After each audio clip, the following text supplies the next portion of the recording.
All right, diving right in. We're tackling something that I know a lot of our listeners struggle with, and I know I do too sometimes, building confidence when speaking English. Yeah, it can be tough. Yeah, it's kind of a mental game more than anything, right? And today we've got this really cool transcript from the English Leap podcast. Oh, nice. Yeah, I'm hoping we can pull out some practical strategies that people can actually put into practice. Absolutely, like actionable stuff, right? Not just like believe in yourself. Exactly, exactly. Because I think we've all heard those vague tips before, and they don't always help in the heat of the moment, when you're actually trying to speak. Oh, totally. You freeze up and all that goes out the window. So first things first, I think it would be helpful to really define what we mean by confidence when it comes to speaking English. Yeah, for sure. Because I think a lot of people have this idea that it means being like super fluent, never making a mistake, having this perfect accent. Right, like you're a natural born speaker, totally effortless. But that's not really it at all, is it? No, definitely not. I mean, even native speakers, they make mistakes, they hesitate, they have those moments where they can't think of the right word. Right, right. Everyone does. And this transcript, it actually emphasizes that confidence is much more about how you feel about yourself and your ability to communicate, even if it's not perfect. It's about that self-belief, Hmm. knowing you can get your message across, even if you stumble a bit along the way. Right. And I think one of the biggest takeaways I got was that it's not about being fearless. Because let's face it, most of us are going to feel some level of nervousness when we're speaking a second language. Oh, absolutely. It's totally normal to feel those butterflies. Yeah, and this transcript, it really highlights that confident people, they don't let that fear paralyze them. They're willing to take risks, to step outside their comfort zone. Yeah, they don't let the fear of making a mistake stop them from trying. Right. Exactly. So, like, instead of being afraid to speak up in class, they might volunteer to answer a question, even if they're not 100% sure they're right. Or they might try using a new phrase in a conversation, even if they're a little unsure of the pronunciation. Because they know that making mistakes is part of the process. It's how you learn. And that's another key point that stood out to me, this idea of viewing mistakes as opportunities to learn. Right, rather than as some kind of personal failing. Yeah, it's about having that growth mindset, like, okay, I messed up, but what can I learn from this? How can I improve next time? And I think confident people also tend to be more resilient.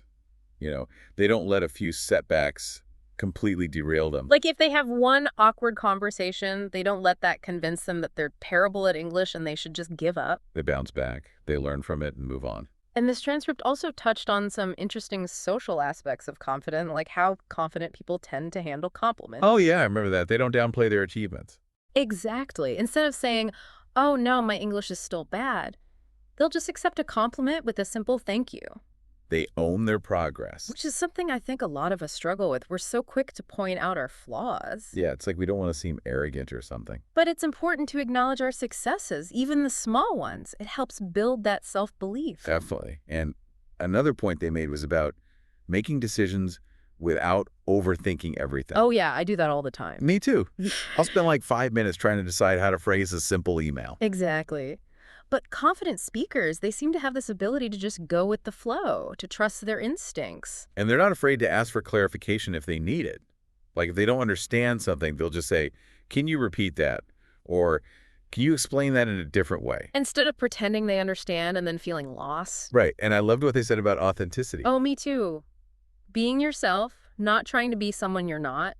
Yeah, like not forcing some weird accent or using super complicated vocabulary just to impress people. Because that just comes across as unnatural, right? Totally.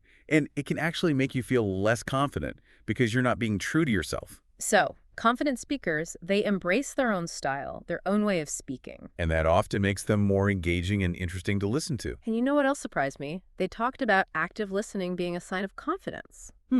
That is interesting. You'd think it would be all about talking. Right, but they made this point that confident people, they're often really good listeners because they're not so focused on themselves and how they're coming across. They're genuinely interested in what other people have to say. And that can actually make conversations feel more comfortable and natural for everyone involved. So it's not just about how much you talk, it's about how you interact with others. Exactly. So we've talked about what confidence looks like, but what about the flip side? What are some signs that you might be lacking confidence when you speak English? Yeah. What are some of the red flags?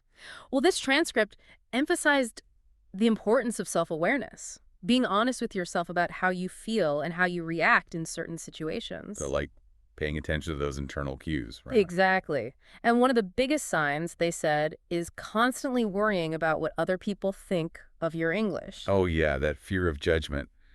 It can be crippling.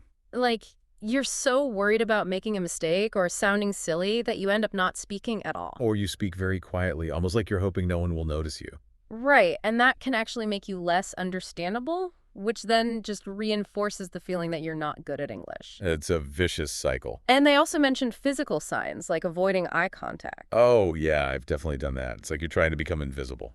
And then there's the classic overthinking everything. Oh, that's my specialty. Mine too. Replaying conversations in your head, analyzing every little mistake, wishing you had said things differently. It's exhausting. And it doesn't help at all, right? It just makes you feel worse. No, it just feeds that self-doubt, And then, of course, there's the hesitation, those long pauses while you're searching for the right word or trying to construct the perfect sentence. which can make conversations feel really disjointed and awkward.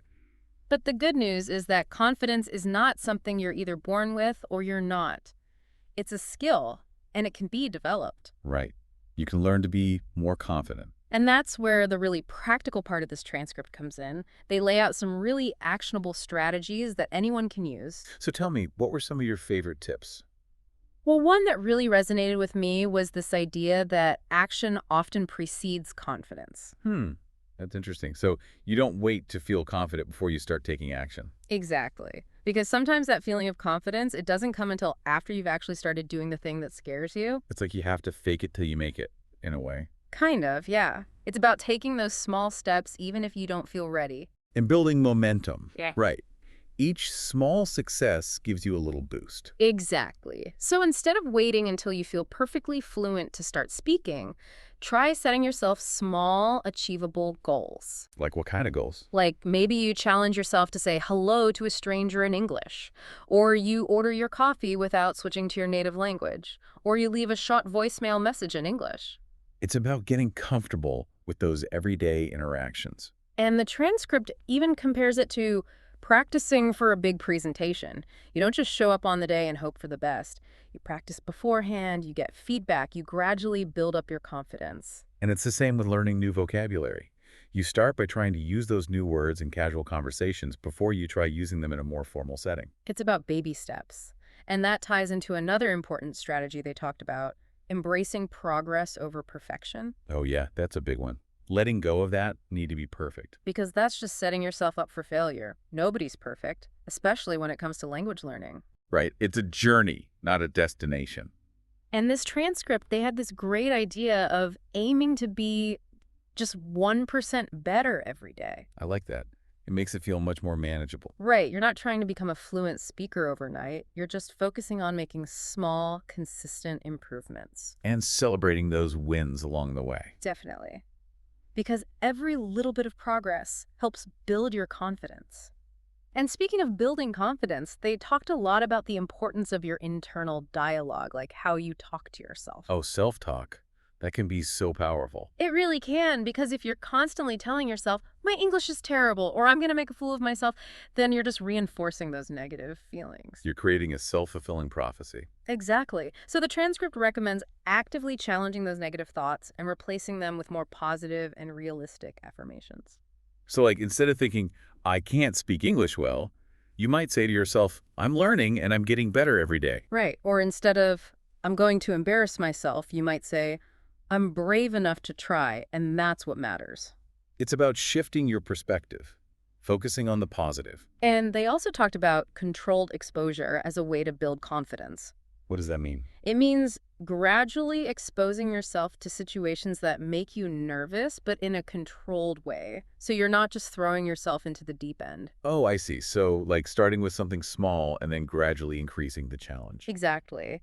They suggested things like having conversations with yourself in English, then maybe texting or emailing in English, then maybe joining a language exchange group online. It's about building up your comfort level in stages. And I think that's really important because sometimes we avoid those situations that make us nervous, and that just keeps us stuck in our comfort zone. Right. You never get the chance to practice and improve. And then there was another really interesting point they made about body language. Oh yeah, how our physical presence can affect our confidence.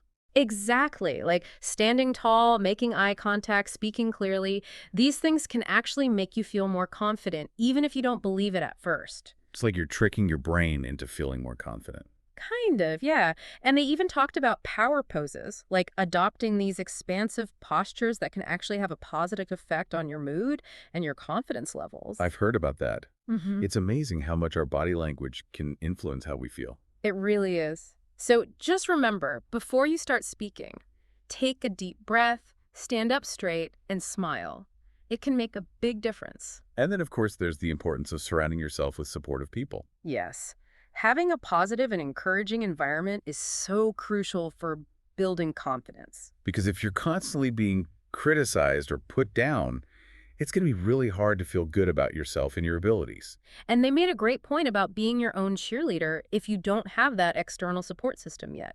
Like celebrating your own wins, being kind to yourself when you make mistakes. That's so important. We're often our own worst critics. And finally, they had this great advice about not taking mistakes too seriously. Oh, yes. Learning to laugh at yourself. Exactly. Because we all make mistakes, it's part of the learning process. And often, other people don't even notice them as much as we think they do. So instead of getting embarrassed and letting a mistake ruin your whole day, just try to brush it off and keep going. And remember, the more you practice, the fewer mistakes you'll make. So just to recap, what were some of the key takeaways from this deep dive? Well, we talked about the importance of action, of not waiting until you feel confident before you start speaking, Right, and prioritizing progress over perfection. and being mindful of your self-talk, replacing those negative thoughts with positive affirmations, And gradually exposing yourself to situations that challenge you, but in a manageable way. and paying attention to your body language, standing tall, making eye contact, and smiling. And surrounding yourself with supportive people and being your own cheerleader when needed. And most importantly, not taking mistakes too seriously and learning to laugh at yourself. Those are all fantastic tips, and I hope our listeners will try to put some of them into practice. Remember, building confidence takes time and effort, but it's so worth it. It is. And the more confident you feel, the more you'll enjoy speaking English and the more progress you'll make. So, as you go about your day today, I want you to think about this. What's one small step you can take to boost your confidence in speaking English? It could be anything, just something small and achievable that will help you feel a little bit more comfortable and confident. And remember, every little bit counts. You got this. You do. Keep practicing and keep believing in yourself. All right, that's it for this deep dive. Until next time. See you then.